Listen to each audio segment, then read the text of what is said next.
How's it going, guys? This is Cap Brownbeard. I just want to talk a little bit about this past week's Raw and SmackDown. We're going to start off with Raw, obviously. So that show was overall much better than the Raw after Mania. Um, there was a lot more wrestling, better segments, no rewrites, nothing weird was really happening. So I got to say that Hunter seems to be in control, or had a little bit more control than he did um, last week on Raw after Mania. We know that he wasn't in charge that night, but it was overall a really good show. But Finn Balor and Rey Mysterio starting it off. I gotta say, I am completely impressed with Finn Balor. The dude had a gash on his head still. A gash like that, it doesn't heal very quickly at all. So if you guys didn't see it or didn't get a chance to see it, you can go look it up. I know it's on Twitter. It was a few inches long, and like it was a pretty deep gash. I mean, he got 14 staples in the middle of the match, and he still looked great. Rey Mysterio helped him look so great that night. Even with the kicks to the head, the 619. I'm pretty sure there was a Hurricane Rana and stuff in there too, but it was a great match. I would have never guessed that Finn had, this open wound, just days ago, right? So him and Ray, they had great chemistry. And like I said, it was so good. It was reminiscent of Cody Rhodes, Seth Rollins, Hell in a Cell match when Cody was injured. So it was so good. In my personal opinion, Finn Balor deserves a title run. He deserves to be in that main event picture again, and he's earned it. This last year with the Judgment Day, he's really proved that he can do whatever. And I think he's just really underrated, underused. This last year has been great because of Judgment Day, but just the feud with Edge, lasting as long as it did, and still it was good. And I think Finn Balor has proven that he deserves to be back in that title picture. So, and props to Ray, man. Ray, he did everything in that match right, and it was just phenomenal. My second point, Bobby Lashley and Bronson Reed. Now, is it just me, or has Bobby Lashley seemed a little, lost? Like, not he's feeling lost, but like, has the company really just kind of lost him? Lost what to do with him? And it started with the Hurt Business, breaking up back in 21. After that happened, and then he lost the WWE title to Big E. Granted, that was a Money in the Bank match. He did have a match already that evening. Big E, he deserved to get the title anyway, but that's another conversation. But the fact that he lost the WWE title, and then after that, you put him in a fatal 4-way at day one for that title again, right? And he just seems like he's the favorite. And then again, you put Lesnar in the situation. We all know where it's going. Lesnar is going to win, because when you put Lesnar in a title match, when he's the one going for it, most of the time he's winning, right? And it gets kind of tiring. It does. So Lesnar wins that. And then from there, you go on to the Royal Rumble, where Bobby Lashley does beat him that time. But then Brock Lesnar goes into the Royal Rumble, wins the Royal Rumble.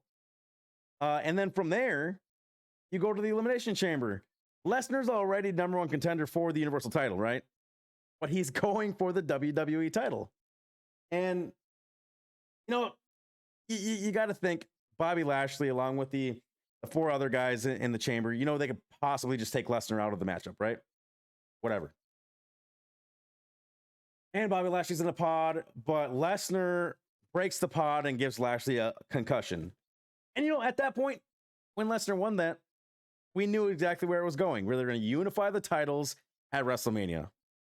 And I can't tell you how sick I am of Lesnar always being in the title picture. It's just, it's no good. It's not good anymore to me. Then ever since then, Bobby Lashley, it seems to me that he's been lost, or the company's lost him, doesn't know how to use him. And I don't know. I don't know what to think about it, And then Bronson Reed. Like, you brought this man back. His debut back was helping The Miz win the ladder match against Dexter Lumis. And then nothing after that. You don't have a rivalry with Dexter. You don't have anything happen. Like, you haven't done anything with him. You put him in the Andre the Giant Battle Royal. And, you know, he has a good showing in the Battle Royal. He did really well. But, like, besides, so you didn't put him in a rivalry with Dexter. He didn't win the Battle Royal.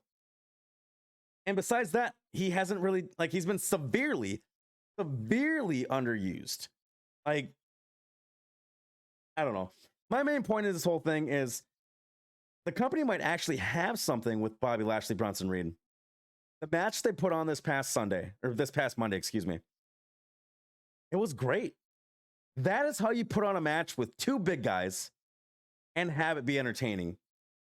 Lashley and Bronson Reed, they're both big dudes, but they can both move. And I think with what that match turned out to be, I am excited to see where it goes the next few weeks because those two deserve it. They're both being underused. And I think with those two having the chemistry they did on Monday, I'm looking forward to seeing what happens. I'm looking forward to seeing if they have a match at Backlash. And I really hope they do. Really hope they do. And then my last point for Raw. Cody's promo. And not just Cody's promo, but Cody overall. This man has seen Dashing. This man has seen Stardust. And then he left the company. He created his own promotion, owned his skills inside and out of the ring. And since coming back at WrestleMania 38, this man has been on fire. Just everything he touches is gold. Everything he's done, gold. He's had 3 matches with Seth, one of them where he was injured. A Hell in a Cell match at that. And he did great. Seth kept him safe, and they had a phenomenal match. His promo work, especially with Roman. Okay, he's only had Roman for 2 months, right? He only had 2 months. But the mic work. And not even in front of Roman that whole time. Like, mostly, half the time, it was him and Heyman. But the mic work with Cody and Roman has been great. They brought in personal things. They made it personal, and it felt good. It felt real. And it didn't feel like just a number 1 contender because you won the Royal Rumble. It felt like there was something else to it. And, you know, whether or not you agree with Cody losing at Mania, I mean, I would have loved to see Cody win. But I know for that to happen, it wouldn't have happened clean. Whether it would be Jey Uso getting involved and costing Roman the titles, whether it be Sammy and KO getting involved and helping Cody, I did not see Cody winning that match at all clean. I would have loved to see that. But I am very excited to see where the story with Roman goes now and the titles. And I'll have more on that towards the end when I give you guys my theories. But I'm so excited to see where the story goes with Roman now, but also with where the story goes with Cody coming back around to Roman. All right. So that being said, I am not a fan of this whole Cody Lesnar thing. It is a recycled storyline from when Cena had a redemption arc when he lost to The Rock, and I think it was 2012. Boring. It's recycled. Cody deserves way better than that. And honestly, I'm just not a big fan. Like, I'm a fan of Brock Lesnar's Cowboy Lesnar gimmick. It's great. I wish we had that 15, 20 years ago. I'm not a fan of Lesnar getting all these one-off matches. Like, what was that thing with Omos at Mania, right? Well, like, these one-off matches are always snaking his way, or they're always snaking him into the title picture. And it's just not good. It's like a bad joke that just doesn't stop. And I don't want to see any more of it. Honestly, I was a huge fan of Lesnar when he could go 10, 15, 20-minute matches and did more than just F5 and German suplex. But that's just my personal opinion. Um, but yeah, I think Cody deserves better. I think Lesnar deserves better, and like Lesnar knows, man. Like, and maybe he can't go the way he used to, but like, and retire because I would hate for Brock Lesnar to become Goldberg and have 2 3 minute matches. It's just not fun to watch, boring. So, well, that's my review of Raw, or not review, but like most of my talking points about Raw. Moving on to SmackDown. All right, so Xavier Woods and LA Knight, they put on a great match. Great match. LA Knight, completely underrated. Completely underrated. I love him. He's such a great superstar, very talented, super good on the mic. And I know some people don't think so, but it is what it is. LA Knight. Yeah. Anyway, Xavier and LA Knight put on a great match. But what was that with LA Knight grabbing the tights right in front of the ref? I mean, it was obviously work, but why? For Xavier Woods to turn around on him and use it on him? Yeah. Anyway, but when that segment backstage with Gunther and I heard the trombone, I was happy. Give Xavier Woods this singles push. Opie's out with an injury. Big E is still recovering from his neck injury. Give Xavier a singles push. You gave him King of the Ring last year. Was that last year? Whatever. Anyway, he deserves it, man. He puts in the work. Why not? I mean, obviously, he's not going to win the IC title next week. I mean, think about it this way. If you want it to seem like a really big match, you want people to watch, as many people as you can get to watch. You want them to watch because there's going to be a title changing hands. Why wouldn't you put it on a bigger show? I mean, the Undisputed Tag Team titles are going to be defended 2 weeks from today, the 28th of April, on the night that the draft starts. So that's going to be a big night. That's why you're having that title match that night. Now, granted, there have been titles change hands on a random Monday or Friday. Like this past Monday, we had the women's tag team titles change hands. Honestly, though, I kind of saw that coming because honestly, how long is the run with Lita and Becky going to last? I don't think Lita's back for very long. And, Chris turning heel, the B is back. I love it. But like Liv and Raquel, they were going to get those titles. And I have a feeling that Ronda and Shayna were going to get them if Shayna didn't get injured at Mania. But I guess we'll see. But going back to my point, obviously Gunther is going to retain, but like if you wanted to feel like a bigger match, like it could possibly change hands, why wouldn't you put that match on the same night as the draft? But I mean, kudos to WWE and Xavier Woods finally getting this opportunity. But yeah, I mean, I think it's great. The LWO, man, when I saw the LWO's Titantron, I mean, it's obviously not Legato anymore, but it was LWO Titantron. Dude, I got so stoked. It was nostalgic because I grew up during the Monday Night Wars and the Attitude Era, and I saw the LWO, and it was great, man. So the fact that they didn't re-debut the LWO as a money grab, I love it. I love it. It's not just a money grab. Yes, they're going to make money off it, but it's not just a money grab. So the fact that they're actually making the LWO a legitimate faction today in the year 2023 in the WWE, I'm super stoked about it. And Michael Cole even was announcing, and he said Santos Escobar of the LWO. So I couldn't be happier, man. The LWO, I had to break out my Latino he hat, man. It was great. I loved it. I loved every minute of it. So, going on to Shinsuke and Madcap.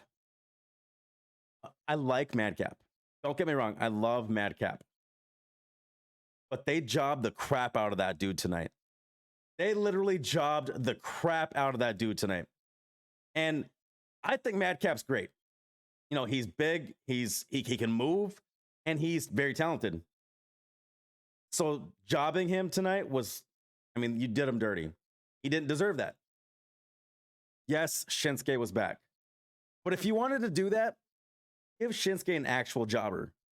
Give him Baron Corbin. He's turned into a jobber, basically. So, I mean, I was a fan of Baron Corbin when he was Baron Corbin, but like his gimmick now is just whatever, man. I don't even want to get into that. Anyway, you didn't have to job out Madcap like that, man. He's gonna end up like Dolph Ziggler, which sucks because Dolph Ziggler's awesome. He's very underrated. But I get it, man. Shinsuke had to look really good, so you had to put him in front of somebody who isn't technically a jobber yet, you know? His gear was pretty fire though. I really hope that they put him with Boogs again because that'll be great. That'll be awesome. All right, now coming back to my theories. So my theories with the draft. So my main one I want to talk about is the bloodline. So my original theory before this video was Roman Reigns is going to come down hard on the Usos for losing their titles. And that's still a possibility, but the main thing I'm looking at now is with Paul Heyman's segment before that match between Riddle and Solo tonight. I think Roman is going to turn on the Usos. Him and Solo are going to take them on or take them out of the bloodline. And I mean, honestly, I heard a rumor a while back that Solo's got they got big plans for Solo after Mania. And I think with the draft, I think Solo gets split from Roman Reigns. And then it's just Roman Reigns and Paul. Solo could get drafted to Raw. Usos, either way, like he's kicking them out of the bloodline.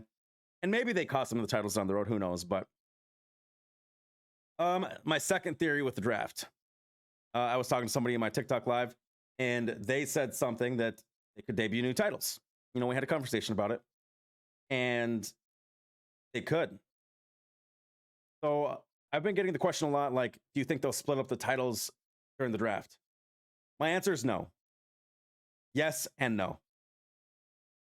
The theory is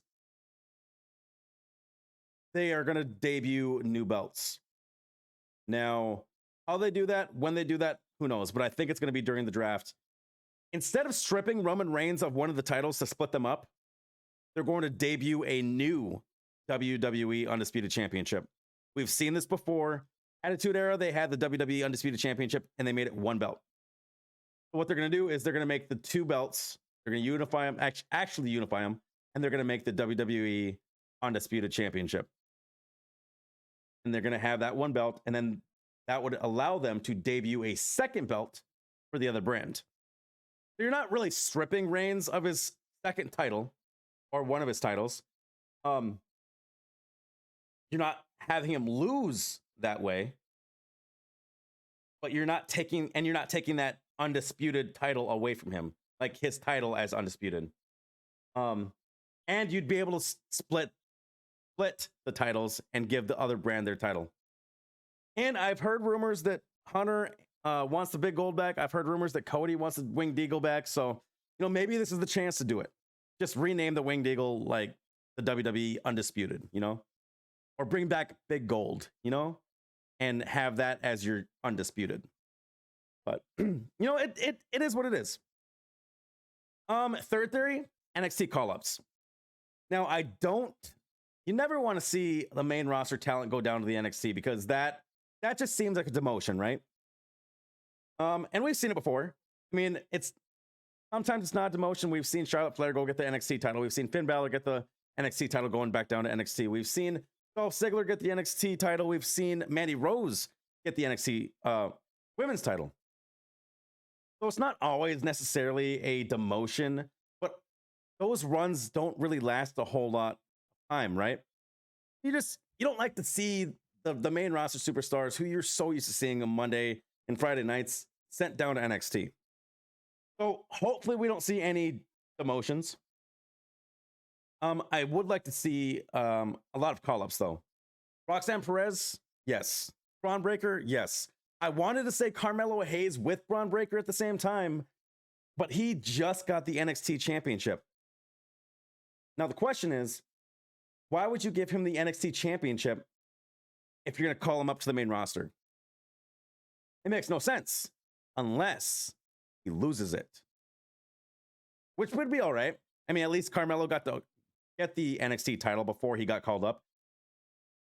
And, you know, that just helps his resume. That helps him become more of a Grand Slam champion when he has his other achievements. So you never know. I would like to see Grayson Waller would be a good one. I honestly wanted to see Indy Hartwell, but she, again, just won the women's title in NXT. So, but again, you never know. Maybe it was just to get her the title so she can be called up, you know, after losing it or whatever. But there are a few superstars I would like to see. I would also maybe like to see some returns. It's the draft. Anything is possible. Triple H even said it. It's going to change the game. But who knows? But I guess we'll see. I just know that it's going to be great. It's going to be great 2 nights, that Friday, that Monday to watch. So I think we're going to have a lot of surprises. A lot of stuff's going to happen, and I'm going to love it. There's one thing I do want to address with Night of Champions. Now, originally, it was going to be King of the Ring. And obviously, with King of the Ring, you're going to have Queen's Crown. So my theory is, because Sammy's not going to be able to go to Saudi because he's affiliated with Sirius still. So I think maybe he gets injured and Riddle goes in his place to defend the titles with Kevin Owens. And we've seen it before. I think we've seen it twice in the last year where someone has a stand-in for the Sammy with the Usos and Trish with Becky and Lita. So it's not impossible. But the other theory with that is KO and Sammy lose the titles. So, I mean, they could play a twist on it and make it so they keep the titles, but who knows? But my other thing I wanted to say was, with Queen's Crown, you can't really hold that in Saudi. Now, in Saudi Arabia, they do view their women a little differently than we view women here in the States. And I'm not bashing on them. I'm not saying anything negative towards them. I'm just saying that they view their women differently. So to try to hold a Queen's Crown tournament, I don't think would have been a good idea. So I think it was a good idea to move Night of Champions in place of King of the Ring. Now, that's not to say that they won't reschedule King of the Ring at a different date here in the States, because to me, that would make sense because of the whole Saudi Arabia and women thing, you know? It is what it is. We can't change that. We're not that country. And even if we were, I mean, we're just fans. So we can't change the way that they're doing things with the pay-per-views. So anyway, guys, don't be afraid to subscribe. Don't be afraid to like the video. I definitely appreciate you guys checking out my first YouTube video. Like, this is crazy. I never thought I'd have a YouTube channel, but here we are. But yes, please subscribe, like, comment, do whatever, man. Like, I'm showing some support. I do appreciate every single one of you guys. And with that being said, see you next time.